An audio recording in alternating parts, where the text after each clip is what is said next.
Good evening, ladies and gentlemen. It is I, once again, your tired midnight blogger.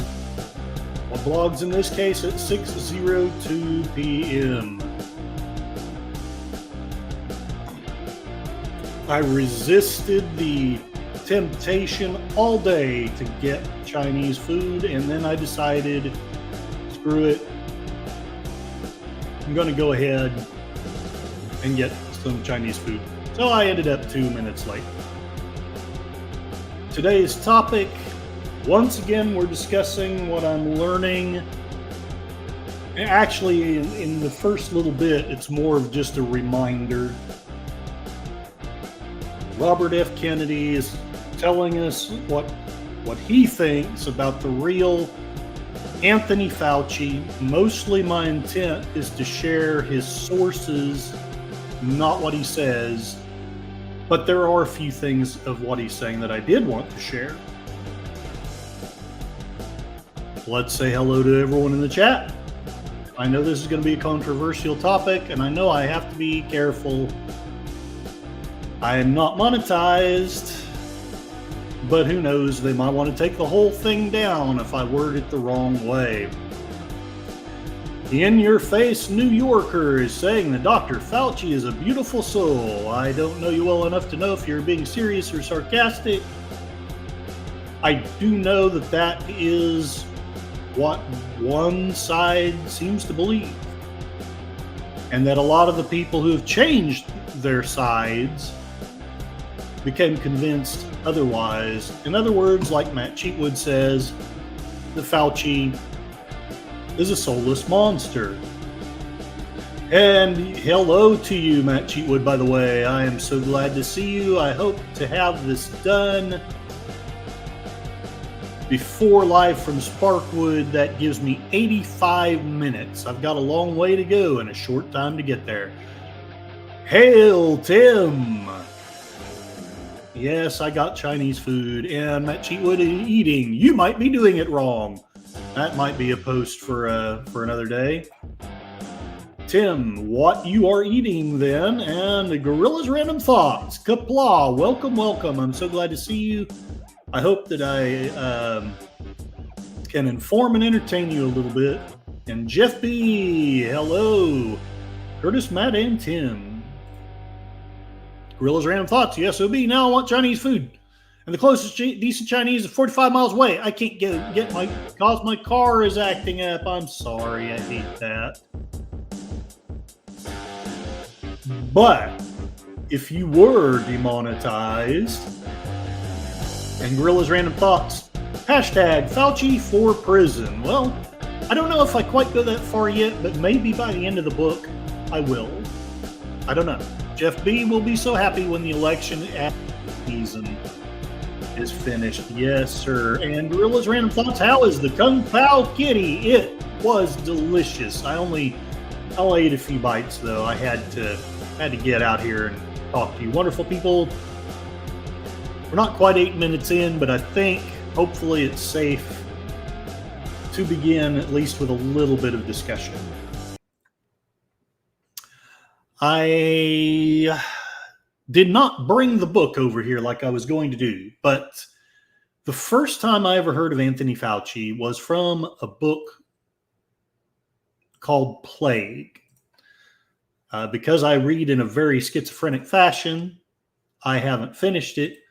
And when I say schizophrenic, what I mean by that is I have a lot of problems anymore staying focused. So all too often I'll read 3 chapters out of this book and then 2 chapters out of that book and then 5 chapters out of this other book. And it can take me a year or 2 to get through any of the one books. It's very disorganized and not very, very intelligently done. But I bought the book Plague because I was hoping it would help me with my son and his autism and understanding his autism. And all it really did was make me feel very confused about our scientific community. I almost never bring up the author of the book. I can't remember her name at the moment. But because she's very controversial, she did later come out and say some things about COVID that were very controversial. But this was the first time that I heard about him because, ironically, the world went to crap and ended up experiencing in 2020 what I had experienced a couple of years before. I forgot all about what I'd read. I forgot all about the name of Anthony Fauci. He's not exactly a footnote in the book, but he's not, while he's an important character, he's actually not a major character. One of my criticisms of the book is that so far it throws a lot of science at you, but it is not a science book. It is a narrative. And I don't know what to do with that narrative at this point. But that was the first time that I ever heard about Fauci, but it didn't stick in my head. And Tim says, and I'm sure he's correct, Fauci won't go to prison, sadly. And Mikey Susie 4, hello. Thank you for showing up here. I hope that my topic doesn't make you too uncomfortable. Please feel free to leave comments. You always know, as long as they're respectful, I don't mind if people disagree. We can disagree respectfully. I don't know where you stand on Fauci. I'm not going to judge you either way. But my introduction to Anthony Fauci was a little skit from Saturday Night Live. And I kind of wanted to get past the 8-minute mark because that's when YouTube kind of loosens up on things. But I guess I'll go ahead and share the skit that I first heard about Dr. Anthony Fauci from. The news talked about him, but none of that sunk in because all I really got out of the news back then was Trump bad, Biden good. The vaccine is bad until it's Biden's vaccine, then it's good. And lockdowns are good. They're good. They're good. They're good. They're good. They're good. A year later, they're still good. And if you criticize any of this, we will deplatform you. We will ostracize you. We will mock you. And that's where some of the strain came from. If people were allowed to debate, I wouldn't even be talking about this. A message from one of the lead members of the White House Coronavirus Task Force, Dr. Anthony Fauci. Okay, let me go back to the chat and see what everyone's saying. Fauci is to science what Noah was to toilet training during the Great Flood. That's an interesting way to put it. Okay. Gorillas Random Thoughts. What you mean, be respectful. Fuck anyone else who disagrees with me. And I have to say this is a joke. Calm down.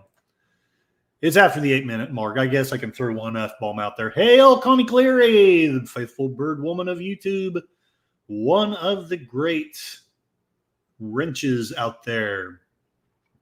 Please check out her channels, both Connie Cleary and Fluff Chick Productions. She has wonderful videos of birds and beautiful singing accompanying the beautiful birds. And everyone saying hello to each other. I love it. So, I watched this, and back then it seemed funny because I don't know if any of you remember, but Trump was highly and possibly legitimately criticized because he was constantly firing people on his team. I think this is where some of my friends get the idea that you have to be utterly loyal to him or else. If you're not utterly loyal, then you're right out. And everyone was terrified that he was going to fire Anthony Fauci. And he never did. Gorilla's Random Thought says I'm a rookie for waiting for the 8-minute mark. I may be. Let's see what else Brad Pitt, Dr. Fauci, whoever the hell this. All right. So Brad Pitt equals Fauci. Yes, indeed. So now, again, whether you're pro-Trump, whether you're anti-Trump, at least some of this is funny. Although I have to admit, if I'm going to be intellectually honest with you guys, I found this hilarious when I watched it, however many, I guess it was 4 years ago. I'm only finding it kind of just sad at this point. Partly because I haven't revisited a lot of these things. I haven't tried to refute any of them.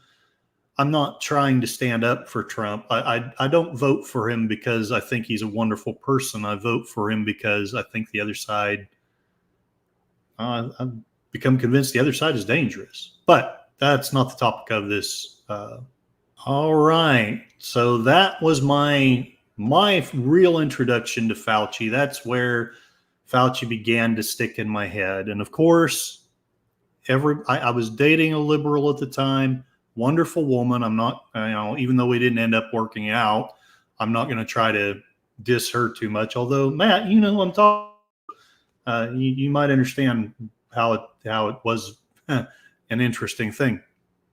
But I was watching a lot of CNN. I was, my liberal friends were very influential to me at the time. We were all pretty nearly in a similar place. We were feeling like the right had basically been discredited, invalidated, corrupted, however you want to term it. The whole pandemic was sad, and it was. Let's face it. Even if it had been handled correctly, it still would have been a sad and tragic event. I don't think there's any arguing that. Matt Cheatwood is anti both sides, and frankly, yeah, I think we've talked a little bit about that. It's become a uniparty where one side may say the opposite of the other, but they do the exact same thing. Both sides are dangerous. Not wrong. Not wrong. Mikey Susie Ford, to be fair, Trump card caught the tail end of this COVID tragedy in his administration. Yeah. When Biden got in, he and Kamala Harris made the whole pandemic situation worse for everybody. Well, Mikey, I wholeheartedly agree with you. That's where I really bent over backward to give Biden the benefit of the doubt. I mean, I really wasn't even that critical of him until maybe a year, maybe two ago. But eventually you just get tired of one side's good, the other side's bad, but you're finding out that the side that you're being told is good is frankly not. So let's learn a little bit more about the love fest that was the left and Hollywood with Anthony Fauci. I had absolutely not known this. Shows how informed I am. The Hill AIDS activist recruit Barbara Streisand for a surprise Fauci birthday party on Zoom. A group of friends who worked with Anthony Fauci during the AIDS crisis in the 80s hosted a surprise Zoom birthday party Thursday for the nation's top infectious disease expert. Treatment Action Group co-founder Peter Staley tweeted that he and a small gang of Tony Fauci's HIV comrades managed to surprise him on his 80th birthday. Other participants included TAG co-founders Greg Consalvas and David Barr, as well as Barr's husband, Sam Everett. Whitman Walker Clinic co-founder Lawrence Dayton, Fauci's former colleague, also joined in the surprise party. Staley added that Barbara Streisand, who Fauci goes on and on about, recorded a personalized message for his birthday and sent signed CDs and an LP to him. After 30 minutes, we told him to go home and stay home for his birthday. Take the day off. God knows he needs and deserves it. Staley tweeted, "Happy birthday, Tony. Thank you for all you've done for the world this year. Here's to many more." So, I take it back. I love Anthony Fauci because Barbara Streisand says so. Hypocrisy, the left in favor of abortion rights because her body, her choice, unless she doesn't want a vaccine. And this is the deal. And I'm absolutely I'm willing to listen because we've had that talk. If you want to say my body, my choice, that is absolutely fine, but be consistent with it. And yes, of course, it does go the other way about. I mean, let's just face it. I'm not saying you have to be pro-abortion, but if it's my choice whether I take a vaccine, it should be her choice whether or not she gets an abortion. Now, whether an abortion is a good or a bad thing, I think that should be a legitimate discussion. But I do think that, and I know this is controversial, but I do think it should be her right. I have to be consistent. But so is it my right not to take the vaccine? Either that or we got to turn it on its head, and neither of us has the right to do either. Which one is it? You can't have your cake and eat it too. And I'm not calling you out, Matt. I'm calling out the people who are hypocrites. The right in favor of bodily autonomy, unless a fetus will die. Exactly. Yeah, exactly. Exactly. And don't get me wrong, I don't mean to poo-poo it. I think it's terrible that the babies die. I do. But at the same time, again, we have to be consistent. If I'm going to hop up and down about, you have no right to tell me what to put in my body, I also have to allow a woman to say, well, you have no right to tell me what to do with mine. Top infectious disease expert, a tide of what? Hypocrisy or actual science? Well, that's the question. And I may be being unfair because I am going through the sources that are in an anti-Fauci book. And frankly, he's using these sources to essentially, for all intents and purposes, he's doing a hit job. And I'm not meaning to do a hit job. It may be that in my bias, I end up doing that, but little something that you may not have known. I know that we established in the last stream that CDC and basically government employees may patent vaccines and are allowed to earn as much as $150,000 per year per vaccine patented. And while this does not prove that Fauci is nefarious, it does establish that he has a monetary gain impetus. He has a motive beyond just our health. That again does not necessarily make it bad, because as a capitalist, I admit the profit motive is a powerful thing and it can be a good thing. But here's a little something that I didn't know until I picked up Kennedy's book, and I'll bet most of you didn't either. Forbes, Dr. Anthony Fauci, the highest paid employee in the entire U.S. federal government. This came out in 2022. Dr. Anthony Fauci made $417,608 in 2019, the latest year for which federal salaries are available.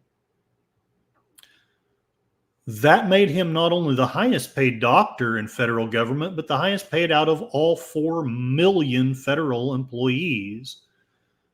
In fact, Dr. Fauci even made more than the $400,000 salary of the President of the United States. All salary data was collected by openthebooks.com via Freedom of Information Act requests. Only federal employees whose salaries were funded by taxpayers were included in the study. Therefore, Tennessee Valley Authority CEO Jeffrey Liesch, whose salary is paid by revenues of the corporation owned by the federal government, was not included.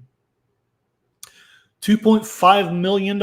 That's how much Dr. Fauci, director of the National Institute for Health's National Institute of Allergy and Infectious Diseases, and the current, at the time, chief medical advisor to the president, will make in salary from 2019 through 2024 if he stays in his post through the end of the current administration and doesn't or didn't already get a raise. In a 10-year period between 2010 and 2019, Fauci made $3.6 million in salary. Since 2014, Fauci's pay increased from $335,000 to the current $417,608.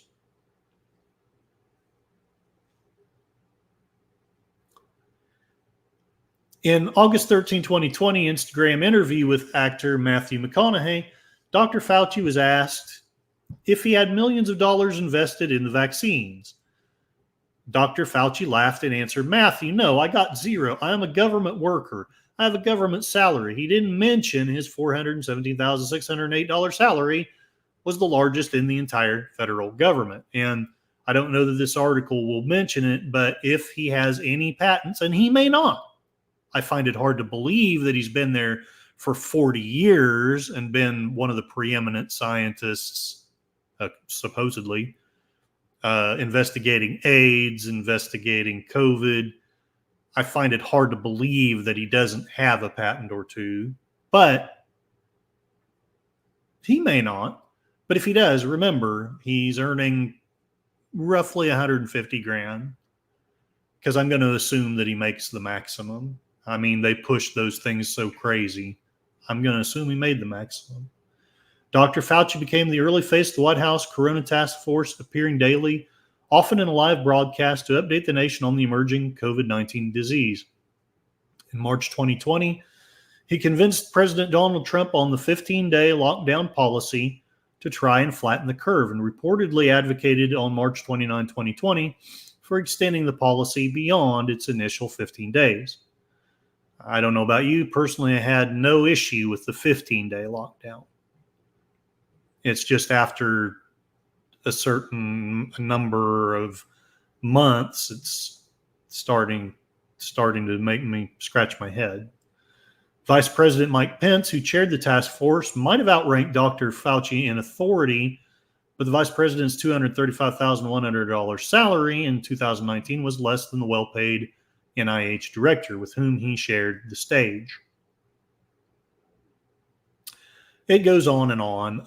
Basically, Speaker Nancy Pelosi's salary was $223,500.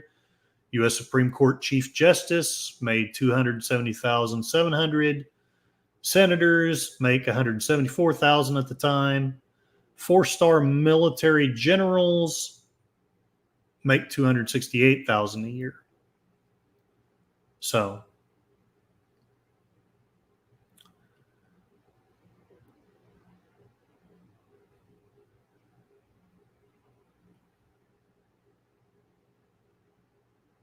on October 19, 2020, President Trump called Dr. Fauci a disaster, skipping down.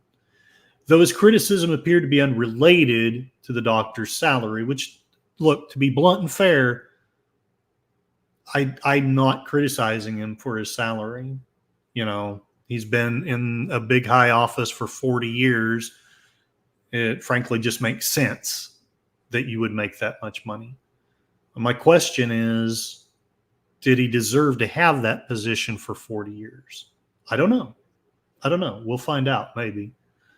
Dr. Fauci is the 32nd most highly cited living researcher, according to an analysis of Google Scholar citations.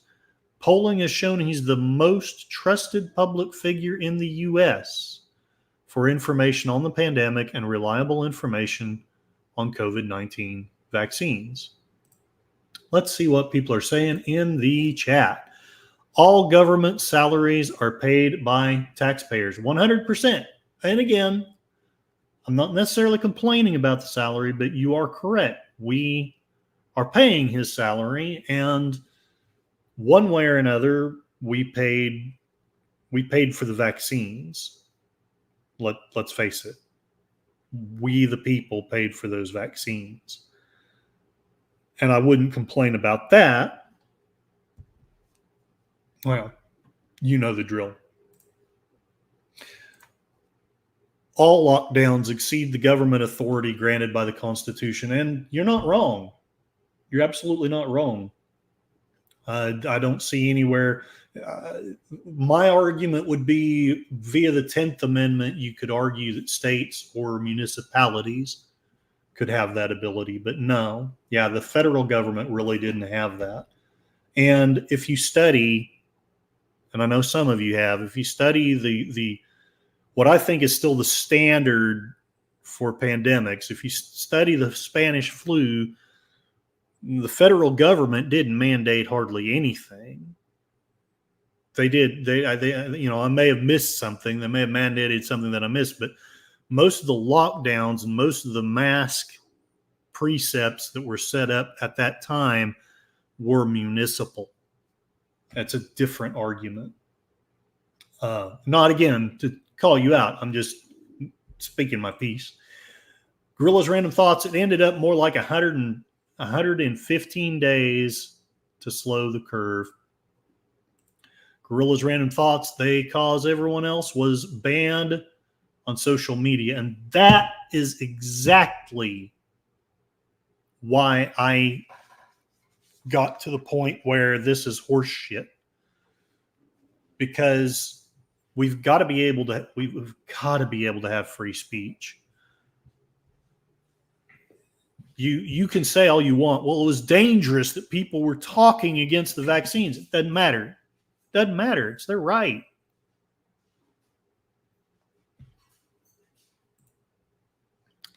Remember the 6-foot distancing stickers, plexiglass registers, one-way stickers in grocery store aisles? Yeah.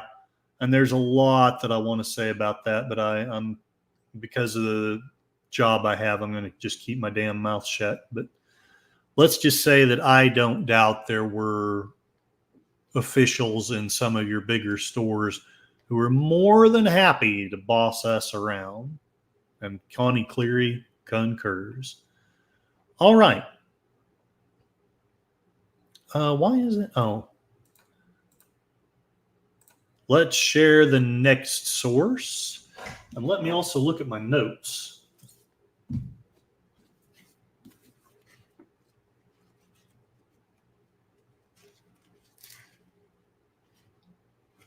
And shows how disorganized I am. I do have the book Plague by me.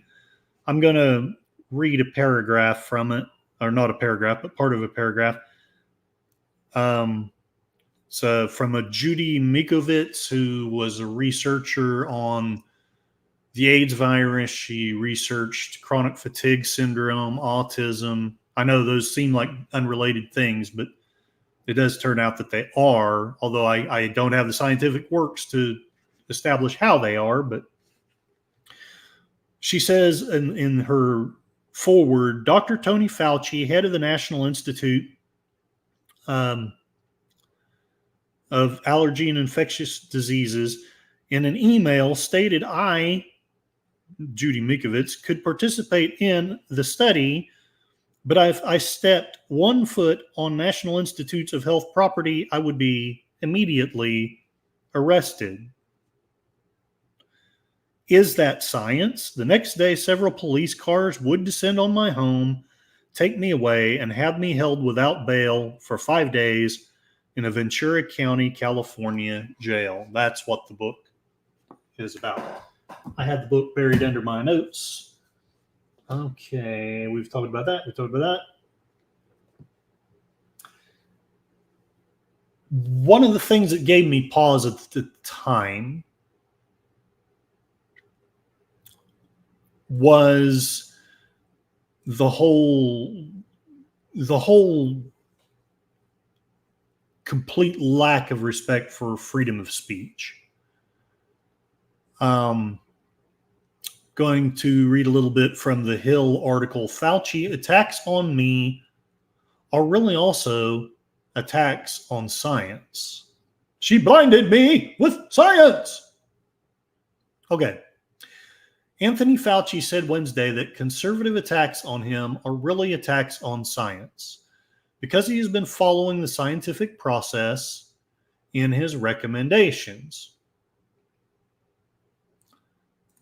And Matt Cheatwood still sees people walking around downtown with masks on. Yeah, so do I. And I don't really care if they wear them. I think it was silly to try to force us to do something that wasn't really that effective. But we'll get into that.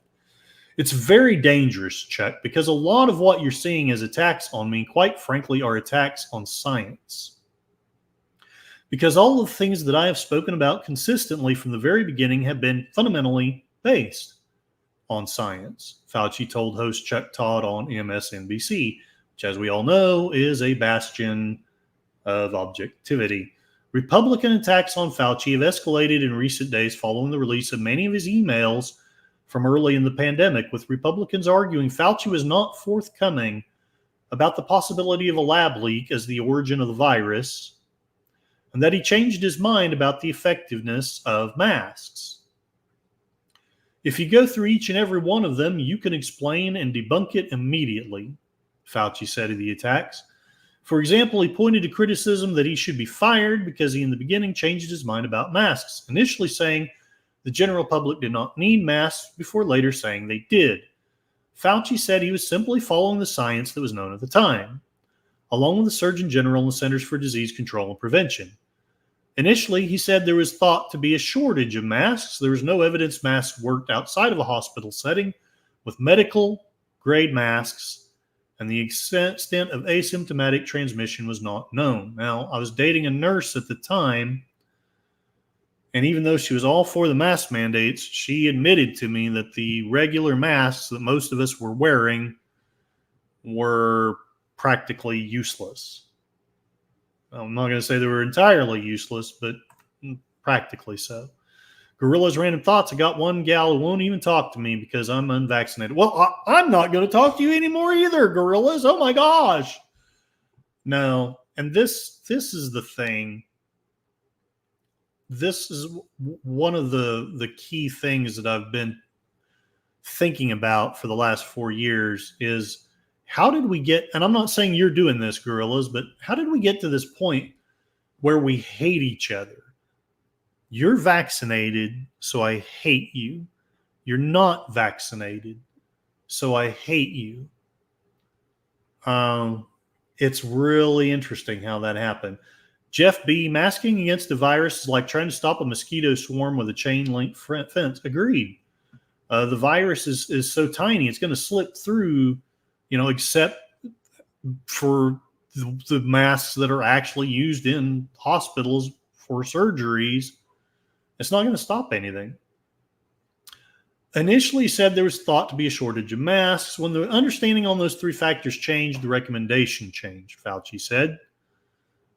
As a scientist, as a health official, when those data change, when you get more information, it's essential that you change your position because you've got to be guided by the science and the current data, he said.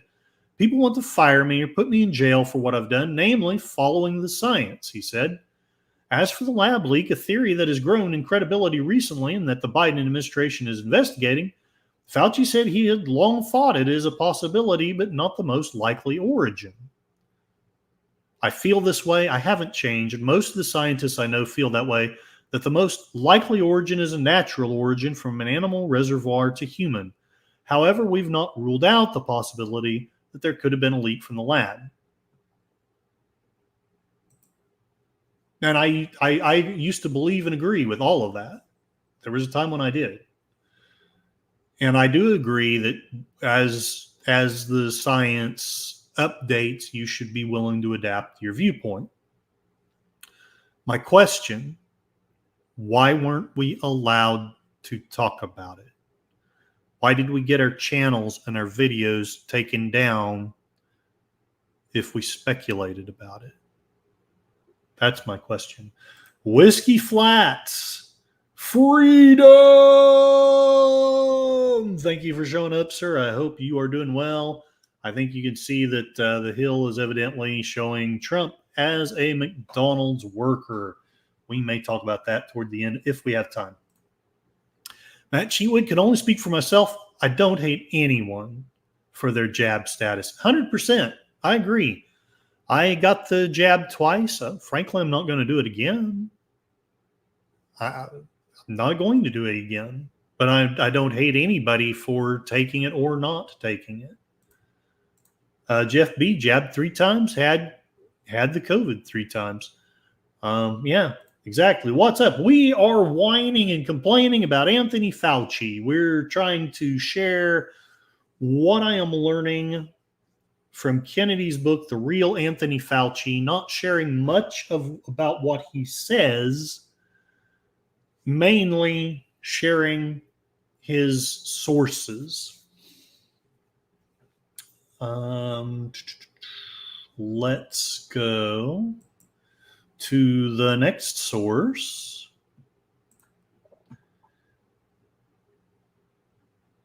This one was kind of hard to find.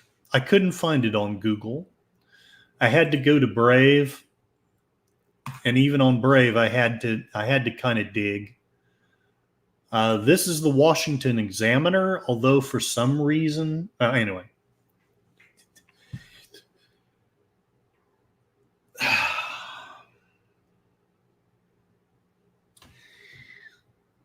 I think that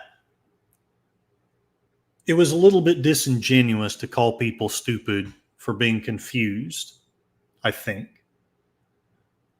when Fauci did do his about faces. Now, again, it's legitimate to change your view with the updates in science, but I wonder if that's really what was going on. I gave the guy the benefit of the doubt then, and believe it or not, it was not right-wingers that convinced me that he was not legit. It was left-wingers. Fauci lies about lying about the efficacy of masks. Although masks were not the panacea for the pandemic, the science has consistently proven that masks do in fact moderately mitigate the transmission of the coronavirus. But if you listen to Anthony Fauci throughout the pandemic, you would likely have no idea what to think. In his attempt to do damage control over his battered reputation and credibility, the National Institutes of Allergy and Infectious Diseases director found a friend in Kara Swisher of the New York Times.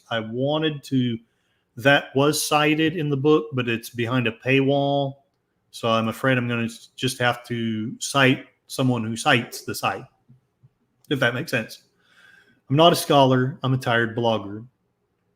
Kara Swisher presented an unchallenged straw man of his critics, specifically as it pertains to those livid with Fauci's flip-flopping on the science of masks. The people who were giving the ad hominems are saying, Fauci misled him. First he said no masks, then he said masks. Well, let me give you a flash. That's the way science works. You work with the data you have at the time. It is essential as a scientist that you evolve your opinion and your recommendations based on the data as it evolves. That is the nature of science. It is a self-correcting process.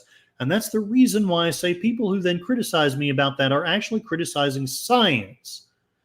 It was not a change because I felt like flip-flopping. It was a change because the evidence changed, the data changed. Here's my criticism of that. And it's going to be this. This is my mantra.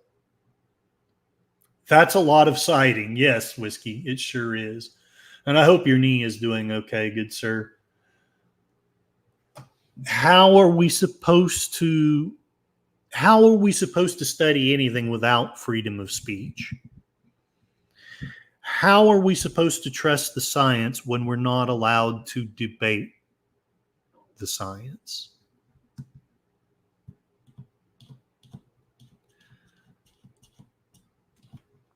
The evidence did not change, according to this article. The data did not change. Despite the early assertions of Fauci and the rest of the so-called experts, there was always some science backing the hypothesis that masks could mitigate at least some coronavirus transmission. As the novel coronavirus came to America in January, Canadian infectious disease specialist Mark Lebb noted that a study of the SARS coronavirus outbreak found that any type of mask reduced infections by 85%. I find that hard to believe, but that's what the article's stating. Scientists from Hong Kong and the United Kingdom slammed the anti-mask guidance from the World Health Organization in the BMJ, whatever that is, citing evidence that contradicted their insinuation that masks do nothing to prevent coronavirus transmission. Even as this reporter shared here before, the CDC and the WHO reversed their mask guidance, a study showing that both cloth and surgical masks do prevent the transmission of similarly sized bacteriophages to the coronavirus, was used as evidence by scientists who knew the establishment opposition to masks was greatly overstated. So no, the evidence did not change. Don't take my word for it. Instead, listen to none other than Fauci, who conceded that he willfully lied to the public to prevent shortages of masks for healthcare workers. We were concerned The public health community and many people were saying this. We're concerned that it was at a time when personal protective equipment, including the N95 masks and the surgical masks, were in very short supply, Fauci said in June of whatever that year was. That would have been 2020. We wanted to make sure that the people, namely the healthcare workers who were brave enough to put themselves in harm's way to take care of people who, were infected with the coronavirus and the danger of them getting infected. By definition, Fauci did knowingly mislead the public. Instead of telling us honestly that we didn't have enough initial PPE to protect both medical workers and the masses, and that those not in healthcare settings should only use the sort of homemade cloth face mask that successfully protected many of us as the pandemic went on, Fauci simply lied to us, assuming that his overnight 180 wouldn't erode public trust in his credibility. Fauci is lying about his lies about masks, and one only needs to read his own words to believe it. Now, one might say, well, we were in a pandemic. We've got to fool the public. We've got to keep the public calm. We can't cause panic. But then that's a little disingenuous to me. And this may not be Fauci's fault, but the media was talking about record-setting deaths, like we supposedly had the 5th deadliest day in American history or something like that. There were bodies piling up in refrigerator cars in New York City. We were being led to panic, not necessarily by Fauci, but by somebody. And I resent that to this day. Whiskey Flat's knee is getting better every day. Knee. All right. And then let's share this. This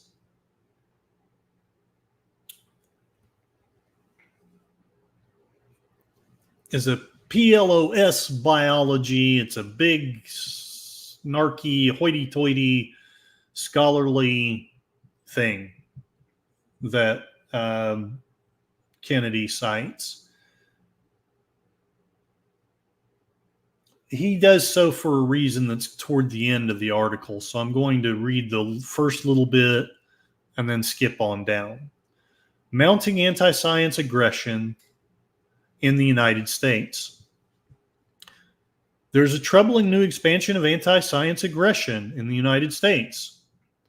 It's arising from far-right extremism, including some elected members of the U.S. Congress and conservative news outlets that target prominent biological scientists fighting the COVID-19 pandemic. A band of ultra-conservative members of the U.S. Congress and other public officials with far-right leanings are waging organized and seemingly well-coordinated attacks against prominent U.S. biological scientists. In parallel, conservative news outlets repeatedly and purposefully promote disinformation designed to portray key American scientists as enemies. As a consequence, many of us receive threats via email, which that was never cool. I am going to say that. Fauci receiving death threats, whatever you think of the man, that just wasn't cool. That doesn't help anybody. As bad as Fauci may have been, the guy in New York was worse. Yeah. The lockdowns were a test run for the 2030 agenda for the World Economic Forum. And let's just say I suspect you could be right. You may be right. I may be crazy. But it just may be a lunatic you're looking for. Over the spring and summer of 2021, 4 major incidents stand out. First, Georgia Representative Marjorie Taylor Greene introduced House Bill 2316, the Fire Fauci Act, called for halting payment of Dr. Anthony Fauci's salary as director of the National Institute of Allergy and Infectious Diseases and auditing his digital correspondence and financial transactions. Green's follow-up press conference included 13 Republican House supporters or co-sponsors, possibly the largest congressional delegation in modern times, to single out an attempt to humiliate a prominent American scientist. Also in June, the Republicans organized a House Select Subcommittee on the origins of COVID-19, with the presumption that it was ignited by gain-of-function genetic engineering research from the Wuhan Institute of Virology. Despite evidence pointing to spillover from a viral infection in bats to additional mammals and ultimately humans, accounting for previous coronavirus epidemics, the hearings took on a sinister tone, pointing fingers at virologists both in the U.S. and China. Representative Jim Jordan stated that Dr. Fauci was afraid of something, falsely claimed that he was covering up the engineering of the SARS-CoV-2 coronavirus. The far-right media harasses or stalks other prominent U.S. scientists, including Dr. Peter Daszak, who heads the EcoHealth Alliance and conducts research on the zoonotic origins of human virus infections.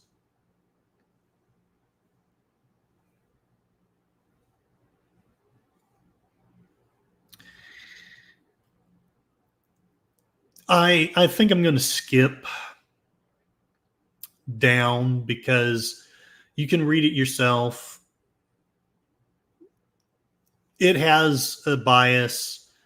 I don't think that the person is totally wrong, but what I think is interesting is this is supposed to be a science paper, and I find no science in it.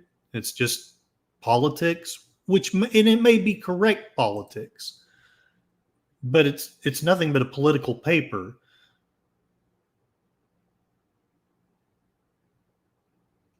Skipping down to the point that Kennedy cites, we should look at extended protection mechanisms for scientists currently targeted by far-right extremism in the United States.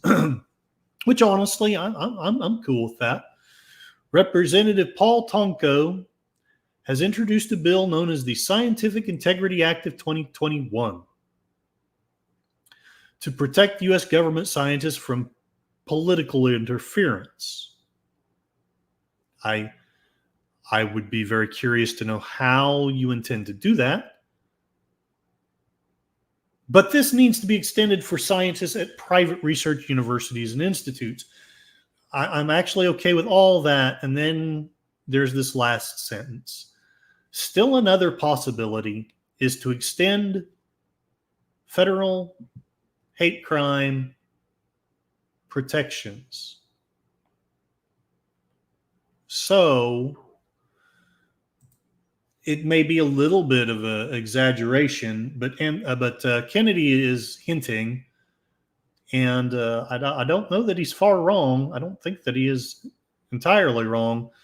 Basically, this is a scientific organization that's saying that it should be against the law to criticize Anthony Fauci. It should be a crime to criticize any of these scientists.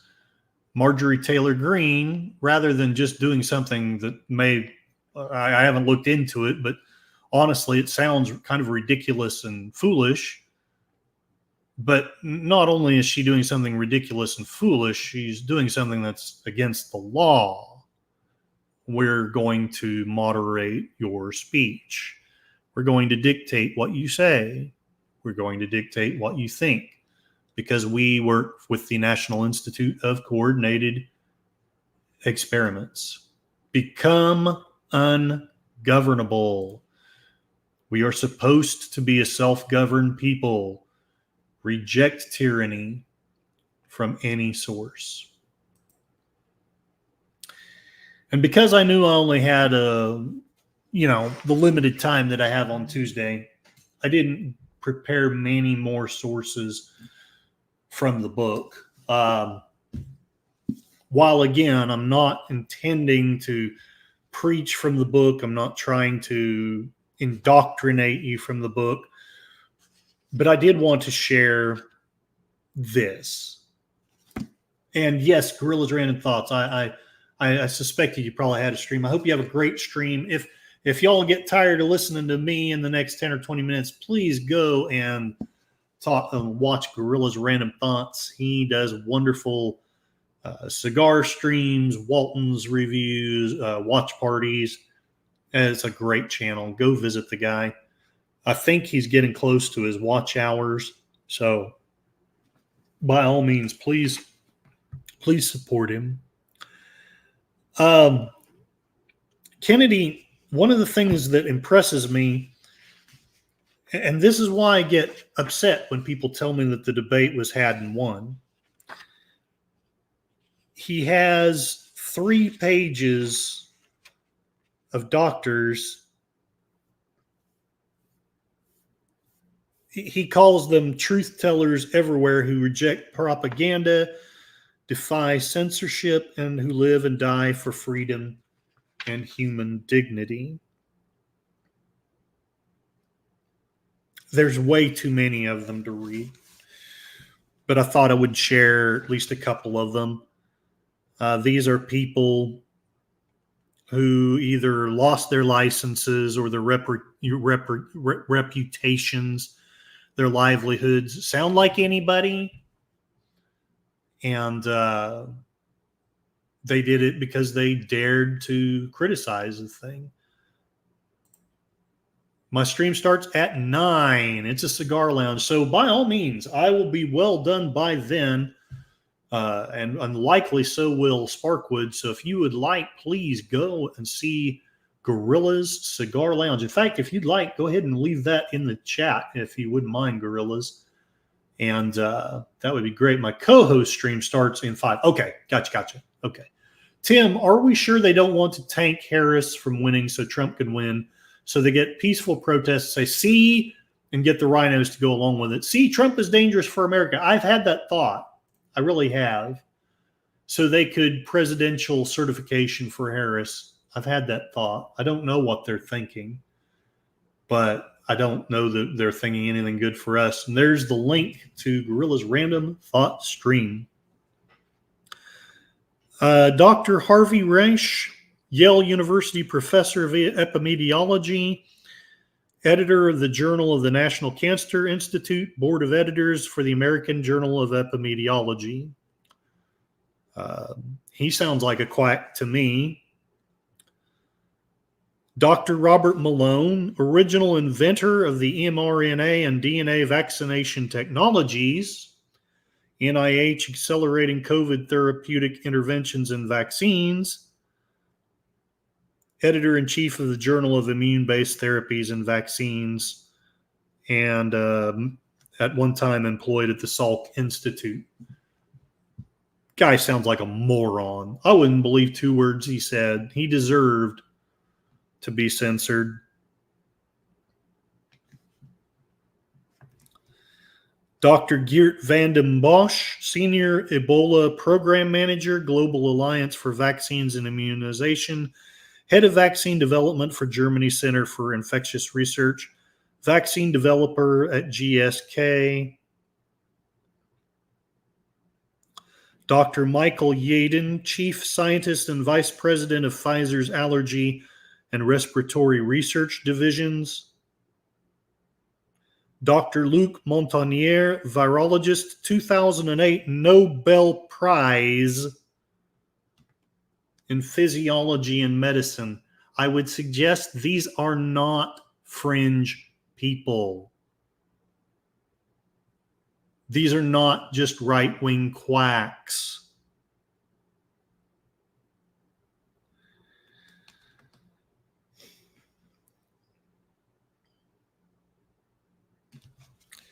Dr. Peter Doshi, University of Maryland School of Pharmacy, Associate Professor, Senior Editor at the British Medical Journal. I'm going to skip down because, again, I can't read all of them. There's just too many. Gentleman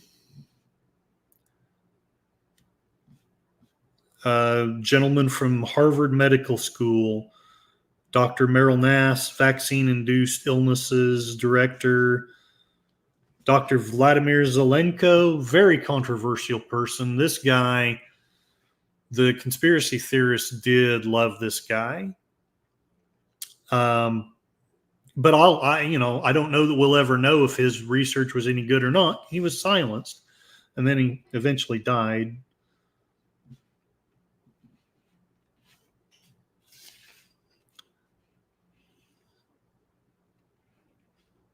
Dr. Martin Kulldorff, Harvard University professor of medicine, biostatistician, epidemiologist, expert in vaccine safety evaluations and monitoring infectious disease outbreaks.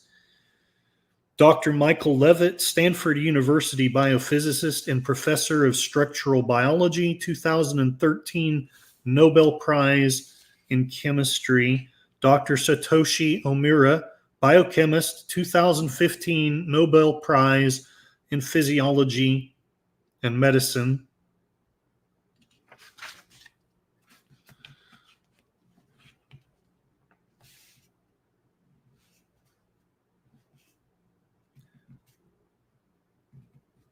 Dr. David Katz, Yale University, founder of Yale's Prevention Research Center, physician.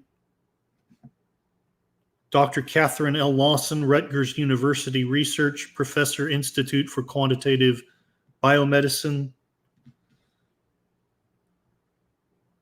And again, the list just goes on and on and on and on.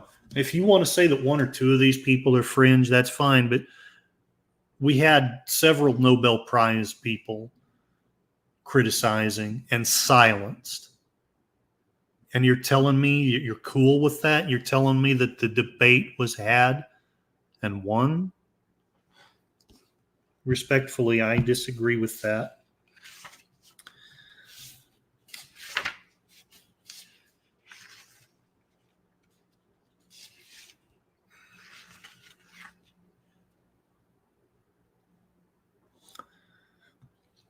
There is one part of the book that I'm going to read, and then I'm going to share a few of the pointless things that I've found on X and call it a stream.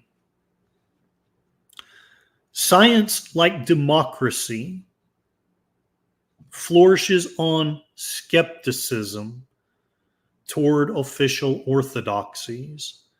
Dr. Fauci's schoolboy scorn for citation and his acknowledgement to the New York Times that he had twice lied to Americans to promote his agendas on masks and herd immunity raised the prospect that some of his other scientific assertions were likewise noble lies to a credulous public he believes is unworthy of self-determination. Again, we haven't proven that. We haven't established that, but I think you can at least understand why someone who's not a far right leaning nut, who at the time, a lot of these people were not pro-Trump. I know Weinstein was not pro-Trump. One of them is still not convinced that he wants to vote for him. But they read this book and they became convinced. I have only read a little bit in. So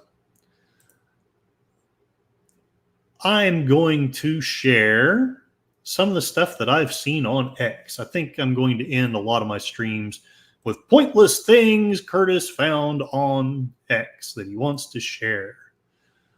The Young Turks, while I often find myself disagreeing with the gentleman, I find that when he hits the nail on the head, he really does hit the nail on the head. He was literally the first person. He was the first thing that I saw on YouTube reporting about Trump's assassination attempt. And for my money, of all the liberal reporters, he did the best job. He reported that it was an assassination attempt. He did not report that Trump fell because of a loud noise. He stated his opinion that this is a terrible thing, that no matter what side of the aisle that we're on, we can't condone violence. And that if you have to resort to assassination to make your point, you've basically lost the argument. That's all that means. So you don't have the intellectual capacity to prove your point. He said some things on X that I just felt like sharing. If Kamala Harris loses, what is the percentage chance Democrats will learn the right lessons?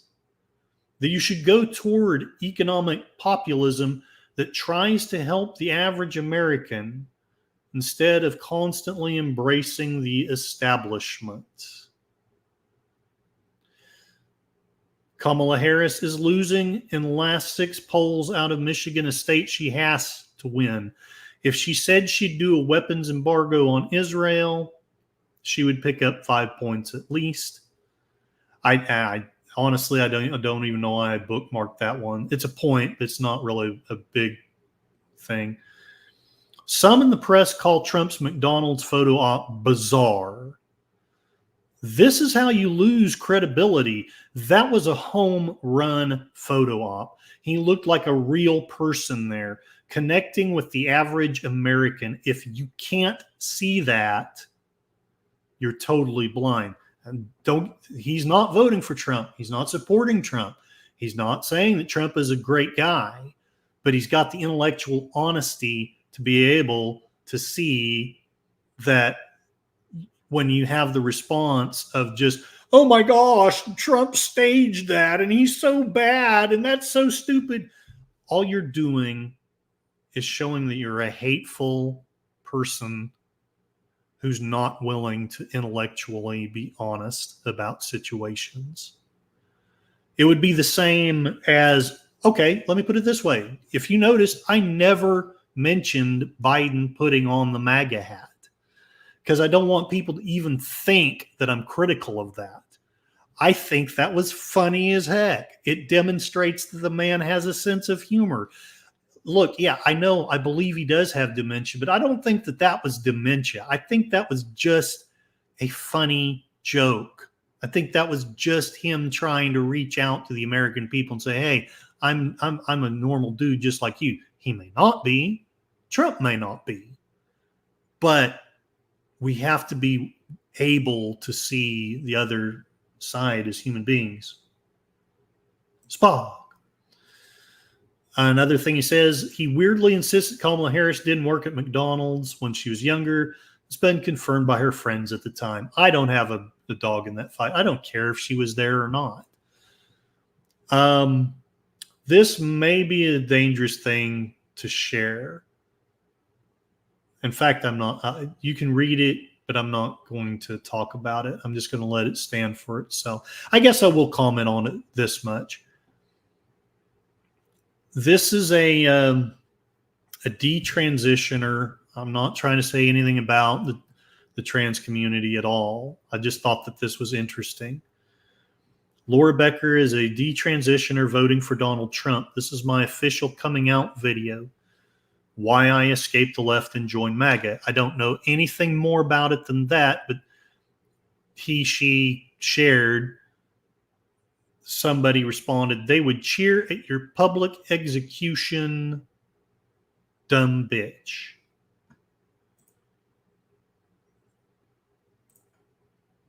I responded, I'm not going to share the response, but I'm going to paraphrase it.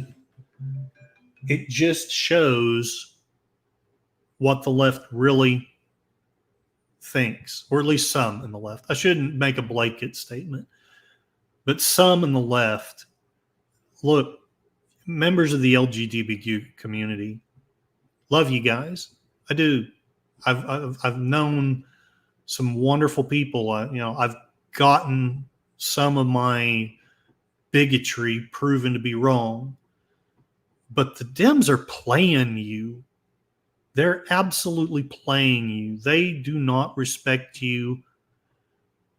They just think that you're a big block of votes. This guy, whoever he is, he demonstrated his real attitude Because look, whatever Laura Becker is, whatever her gender, whatever, they're a human being. They deserve respect. They're stating their thoughts, their opinions. Calling them a dumb bitch, whether you're right or left, is not productive or helpful. Jay Bhattacharya, he is actually another one of the doctors that Fauci talks about. He was silenced, and then later he was allowed to debate. I shared it with my friends, and they ignored it. The awards in public health to go to people like Tony Fauci and Raquel Walensky. The true heroes of public health are not the leaders of the failed public health organizations. The unsung heroes of public health are the plumbers, janitors, garbage collectors. I would suggest the nurses and the doctors. I thought this was funny. I don't know if you saw it, but there is a video that purports, I didn't share it because it wasn't a very good video, so I didn't want to use it as gospel truth, but I think that it is funny. She purportedly threw somebody out of her rally because they said Jesus is Lord, and she said, "You're at the wrong rally. You should go to the neighboring one, the much smaller one." For good or ill, a lot of Christians are very upset about that. Maybe they're being snowflakes, or maybe they have a legitimate concern. You be the judge, but I thought it was funny. Somebody came up with this cartoon, and here's St. Peter. "Oh, I think you're at the wrong rally." And then I'm not supporting this legislator, but I thought that this was a great point. This is how he feels in DC. And honestly, this is how I felt most of my life. There's this great big crowd and this person all by themselves. And yes, you are all wrong. One last thing I'm going to share and then call it a stream. I'm going to read an article, and then I'm going to give you the punchline to it. The Atlantic reports, in April 2020, Vanessa Guillen, a 20-year-old Army private, was bludgeoned to death by a fellow soldier at Fort Hood in Texas. The killer, aided by his girlfriend, burned Guillen's body. Guillen's remains were discovered 2 months later, buried in a riverbank near the base after a massive search. Guillen, the daughter of Mexican immigrants, grew up in Houston, and her murder sparked outrage across Texas and beyond. Fort Hood had become known as a particularly perilous assignment for female soldiers. Members of Congress took up the cause of reform. Shortly after her remains were discovered, President Donald Trump himself invited the Guillen family to the White House. With Guillen's mother seated beside him, Trump spent 25 minutes with the family as television cameras recorded the scene. In the meeting, Trump maintained a dignified posture and expressed sympathy to Guillen's mother.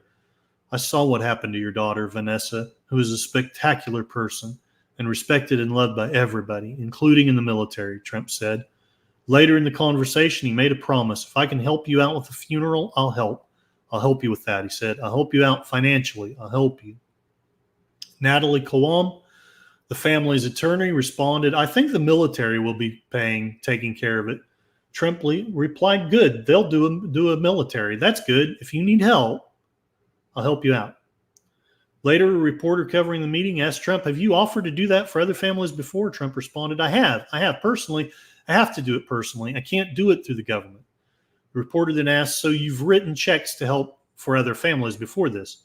Trump turned to the family, still present, and said, I have, because some families need help. Maybe you don't need help from a financial standpoint. I have no idea what. I just think it's a horrific thing that happened. And if you did need help, I'll be there for you. A public memorial service was held in Houston 2 weeks after the White House meeting. It was followed by a private funeral and burial in a local cemetery, attended by, among others, the mayor of Houston and the city's police chief. Highways were shut down and mourners lined the streets. 5 months later, the Secretary of the Army, Ryan McCarthy, announced the results of an investigation.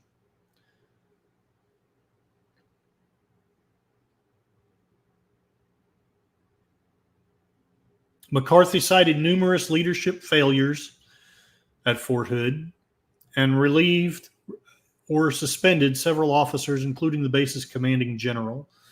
In a press conference, McCarthy said that the murder shocked our conscience and forced us to take a critical look at our systems, our policies, and ourselves.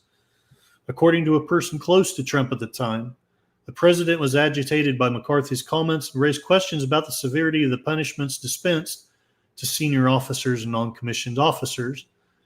In an Oval Office meeting on December 4, 2020, officials gathered to discuss a separate national security issue. Toward the end of the discussion, Trump asked for an update on the McCarthy investigation. Christopher Miller, the acting Secretary of Defense, because Trump had fired the predecessor, was in attendance along with Miller's chief of staff, Kash Patel. At a certain point, according to two people present in the meeting, Trump asked, "Did they bill us for the funeral? What did it cost?" According to attendees and to contemporaneous notes of the meeting taken by a participant, an aide answered, "Yes, we received a bill. The funeral cost $60,000. Trump became angry. "It doesn't cost $60,000 to bury a Mexican." He turned to his chief of staff, Mark Meadows, and issued an order, "Don't pay it."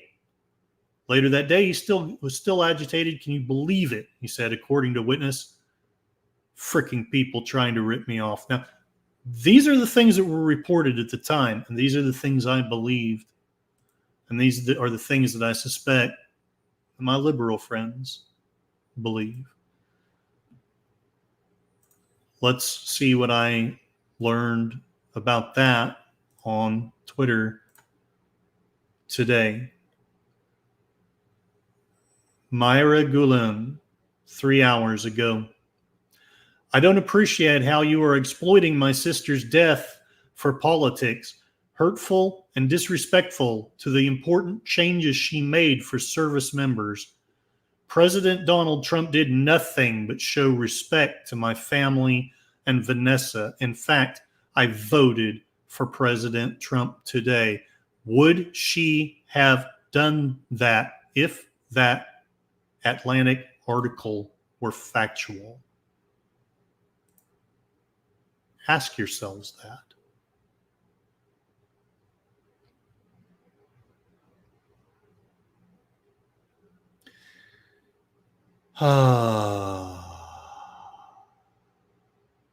And I guess I'm going to call it a stream on that note.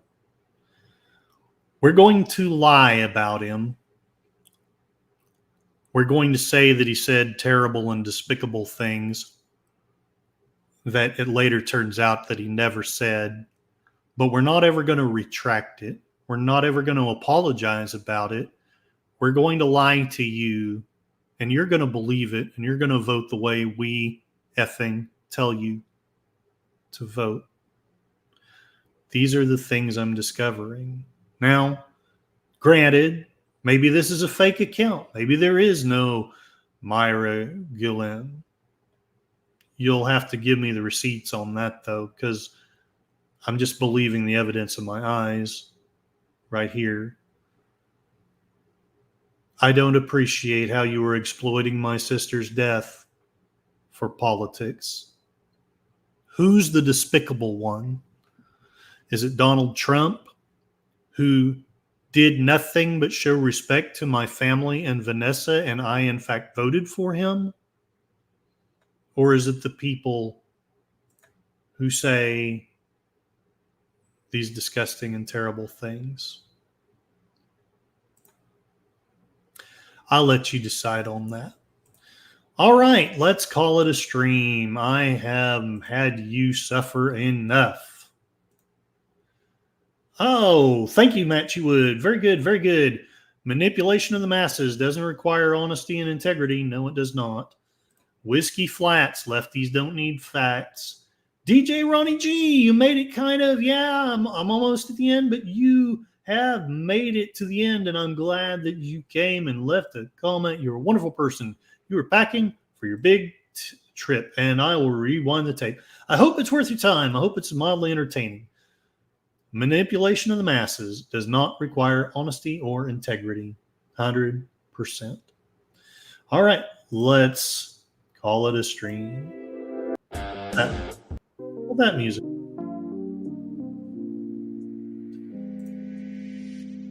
I will thank everybody in the chat and then let y'all go to whatever stream you want to go to, whether it's Gorillas or whether it's Sparkwood and 21 with Troy Pacelli, Netter's Network, Aged Boomer, and Deleted Scenes. Thank you very much. In your face, New Yorker.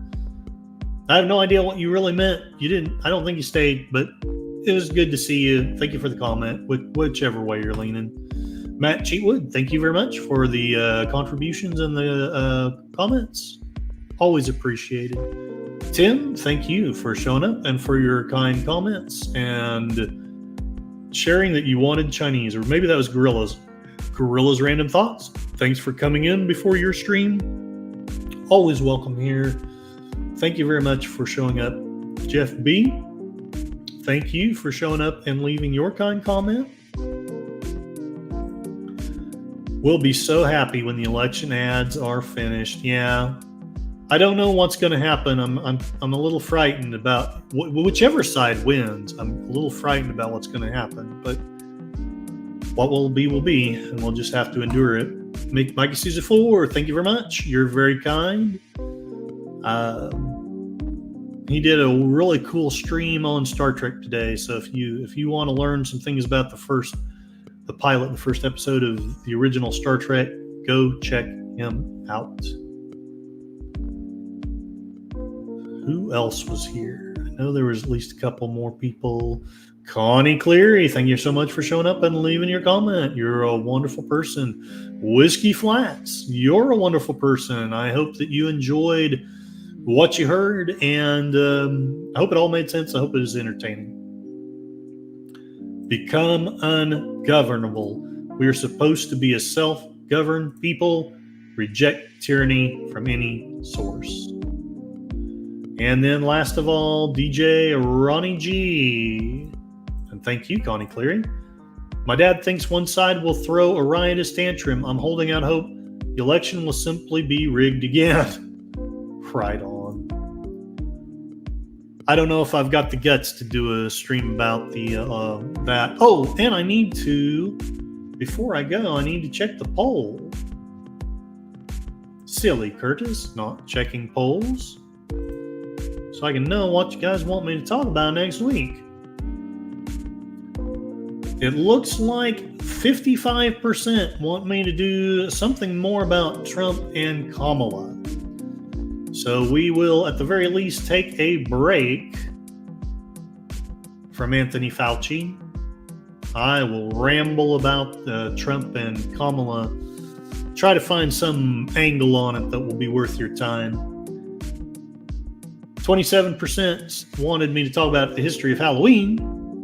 9% wanted more about science and Fauci, and 9% said community pick. I'm wondering what you were wanting, because I didn't see anybody list a topic. But that's okay, because what won is Trump and Kamala. We will talk about them Thursday. It's been said that life is pain, and anyone saying otherwise is trying to sell you something. I, in fact, am trying to sell you something. I'm trying to sell on the idea that liberty is better than slavery, but freedom is better than tyranny. That you are, in fact, smart enough and wise enough to run your own life. You don't need big governments or big corporations telling you how to think, what to say, how to live your life. And lastly of all, know that you are not going mad. You are, in fact, going sane in a world gone mad. Thank you very much for listening, and have a wonderful evening. I hopefully will see some of you soon at either Sparkwood or at Gorillas Random Thoughts. Take care.